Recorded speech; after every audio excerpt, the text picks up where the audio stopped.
Okay, welcome. Labor Day, Young Entrepreneur Syndicate. Happy to see those on the call.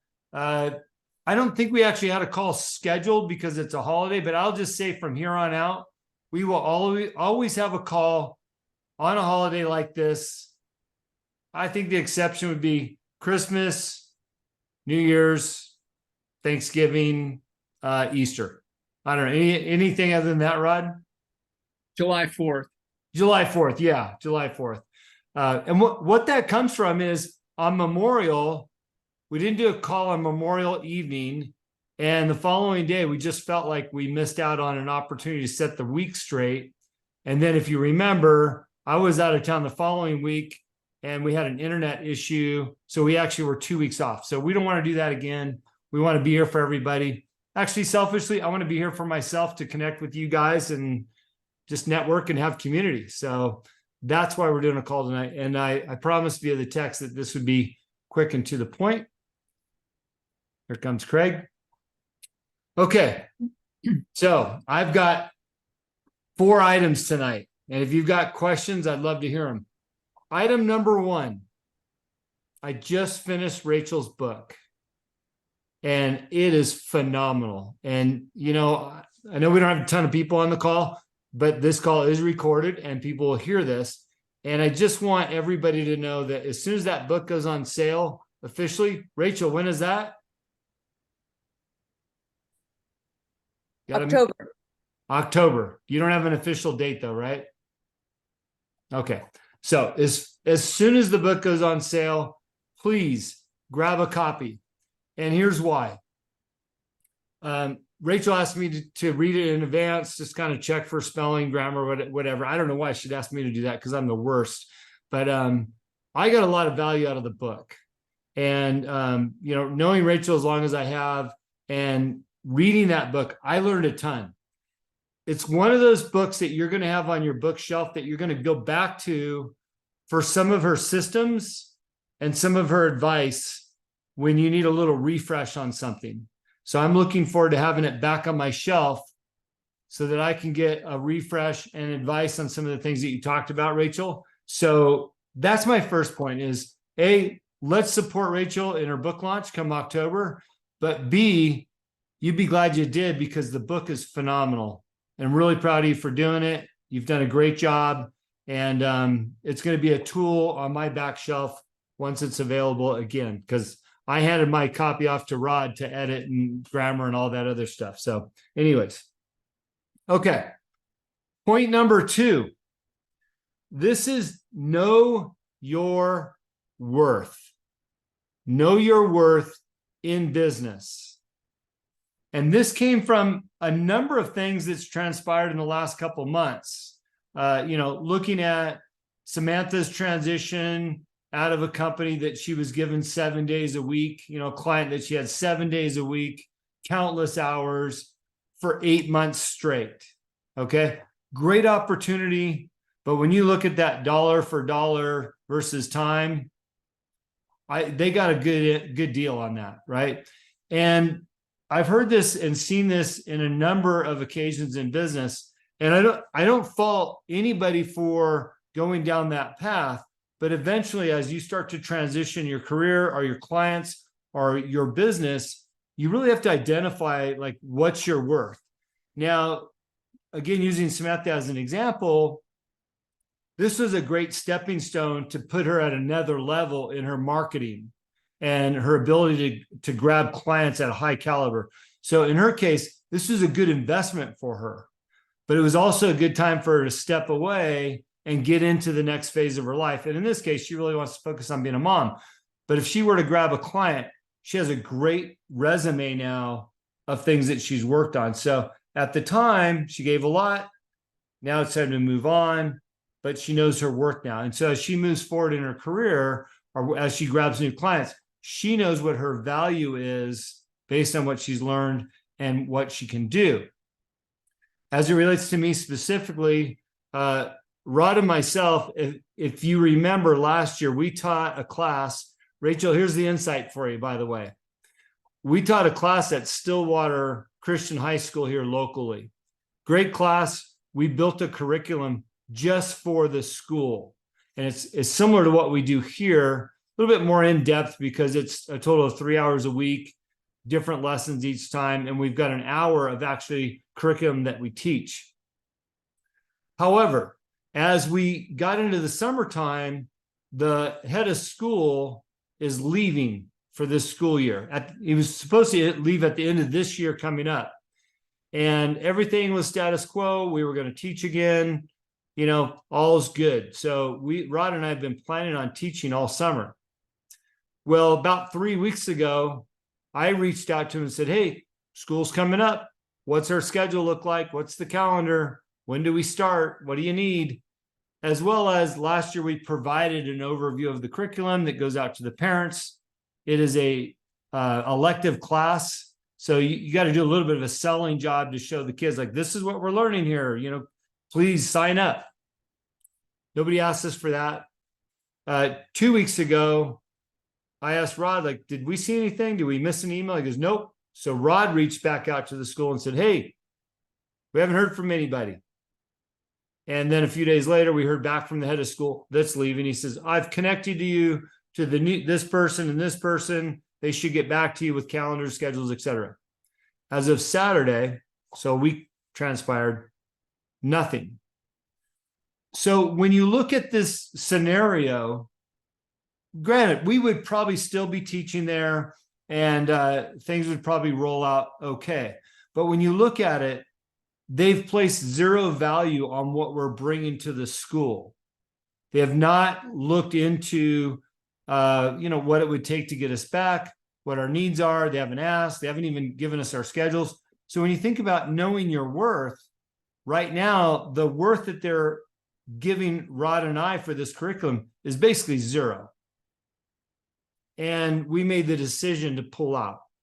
It wasn't an easy decision because we know that we'll help change some lives and the class is great and we like what we're doing.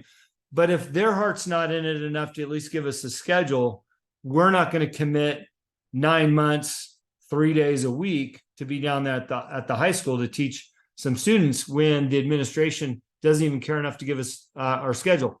We're 2 days away from school starting, by the way. So it wasn't like I gave them 3 weeks notice before school starts. Like literally it starts in 2 days.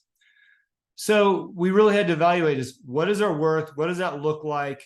And do they care enough to give us, some time and space to do a good job for them? And we just felt like it wasn't. So I would encourage everybody to know your own worth as you look at jobs that you're doing, services you're providing, maybe jobs you're applying for, are things that you're doing to understand what your real worth is and make sure and ensure that you get that. You deserve it. You've got experience. You're coming to the table with something, and certainly you should at least get what fair market value is, not only monetarily, but with respect, scheduling, time, advance notice, et cetera, et cetera. So I think you get the point. Which leads into my third point for tonight, and that is trust your gut. If your gut is telling you that it doesn't feel right, then maybe it isn't right. And so for Rod and I, when we spoke about this on Friday, I said, look, I'm going to lob an email off to the school. I'm going to pull us out of teaching this year. It doesn't feel right. It doesn't look right. We haven't been given enough respect to get a good schedule up front. But our gut was telling us, hey, maybe this is the right thing to do, and that's back out. Now, come to find out late last night from somebody that's associated with the school, the head of school that was behind us that was supposed to work 23 through 24, he's got 3 weeks left of work to go. He was our number one advocate. So our gut was saying, hey, something's not right here. Come to find out he's leaving 8 months sooner than we thought. Probably a good decision. And I think our gut is a good barometer of what feels right in business and in employment and with the people that we surround ourselves with. By the way, Bruce, great job on the class the other night. We had Bruce over here at the ranch that I consult for, and basically gave us 20 tips on how to survive in the world today, or things to be cautious of. And gut instinct played a role in his discussion, right? If it doesn't feel good, look around, right? Pay attention to your surroundings. The same thing goes for business. Your gut's going to tell you how you think. And most people don't pay attention to those instincts. And most of the time, if you do, they're right. So trust your gut. All right. Again, I told you this would be down and dirty tonight. We've got one more topic. If you got questions, Rod, I'm sure you got comments. Rachel, you probably have comments. Here's my last one. I'm doing this myself, so I thought it'd be worth bringing up to the group. Seasons are changing. We see it here faster in Montana. Got a little rain in the air. See some cool nights ahead of us. I know fall is upon us. Rachel, you're probably enjoying some sunshine for another month or two. Fred, all you Southern California people. But fall is around the corner. And for me, what that means, holiday season is around the corner. Just like today, a holiday. Here we are on the call, getting ahead, network, being involved in community to make a difference, right? If you're not here, I'm sure that you're doing exactly what you should be doing tonight because it is a holiday. If you are here, you had the time, you made the time to be here to look at how are you going to advance a little bit more. And so when I roll into the holidays, that's exactly how I look at it. My family's my number one priority, which they will be through the holidays.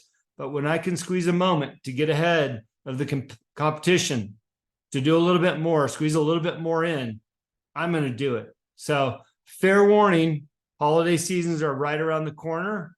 Time to get your house in order, start looking at what you can do and get after it.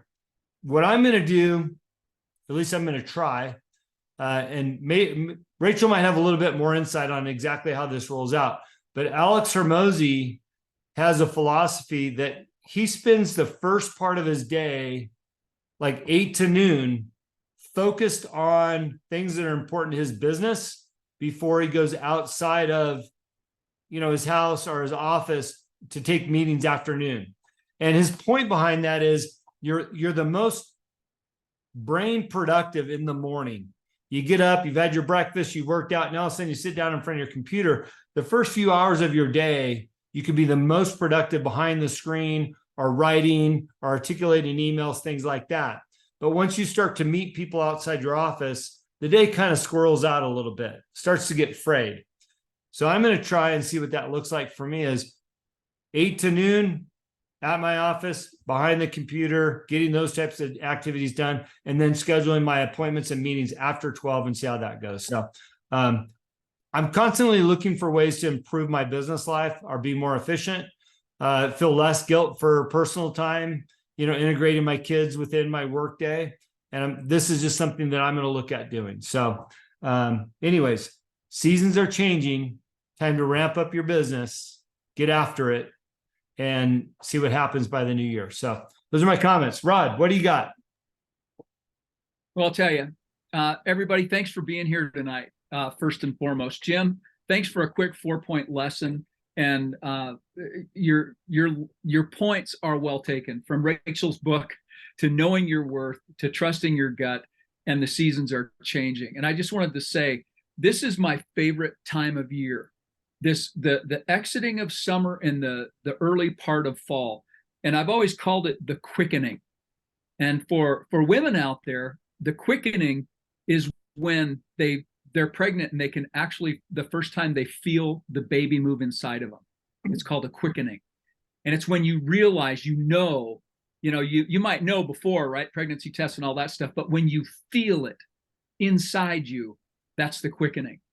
And every September, I feel the quickening. And it's like, get the wood chopped. You got to get the ammunition ready. You got to get your maps out. You got to get ready for hunting. It's that hunter-gatherer in me. And so to me, this is the quickening. And the fact that it's happening tonight on Labor Day, right? We are doing a quickening for our business as well. It's time to hunker down and get ready for a long, cold winter. Even if you're in Southern California and it's just more of the same wonderful weather, right?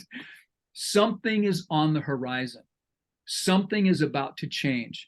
And I'm going to share my part of my personal thing here, because I have had a life-changing experience. You all know that. And so I get a fresh start. I get a new chance to do this. And it also gave me a lot of time to sit back and say, what am I doing? What am I doing it for?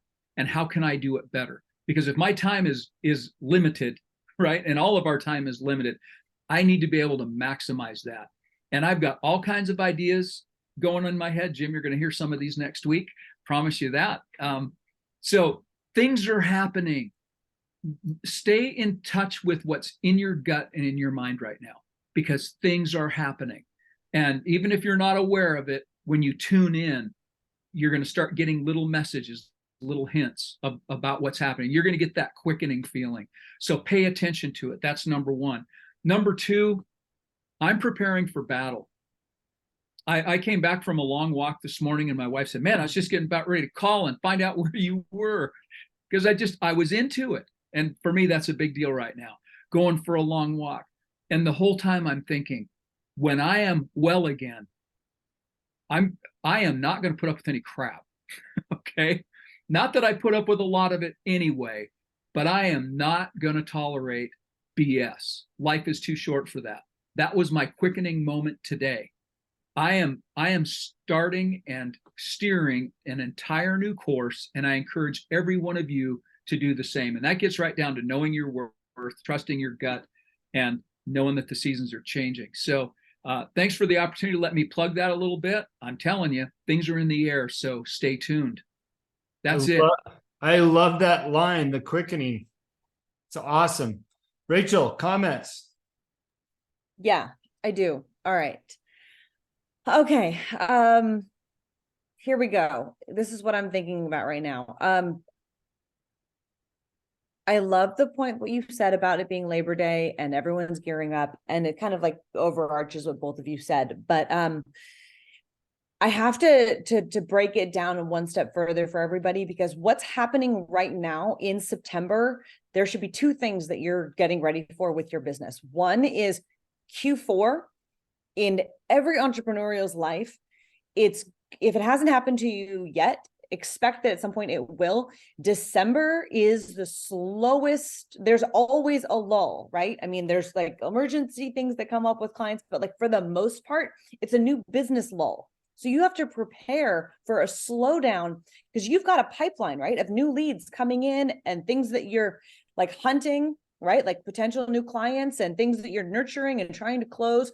Well, all of a sudden Thanksgiving's going to hit, and it's like nobody has time for that extra stuff or any other extra time where they were like, oh yeah, I really want to work on something extra for my business, or I really need to do this. Unless you're selling like a product that they're going to be giving as a gift for Christmas, they're not thinking about it.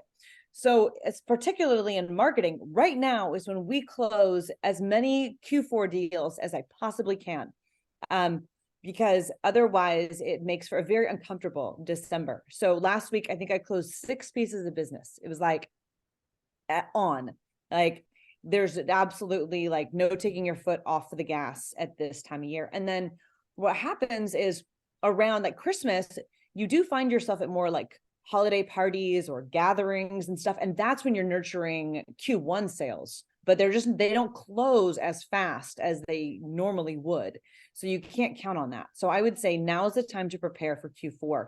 By the time like Halloween hits, your Q4 should already be like budgeted out and better than it would be if you hadn't started a month earlier. Okay, so there's that.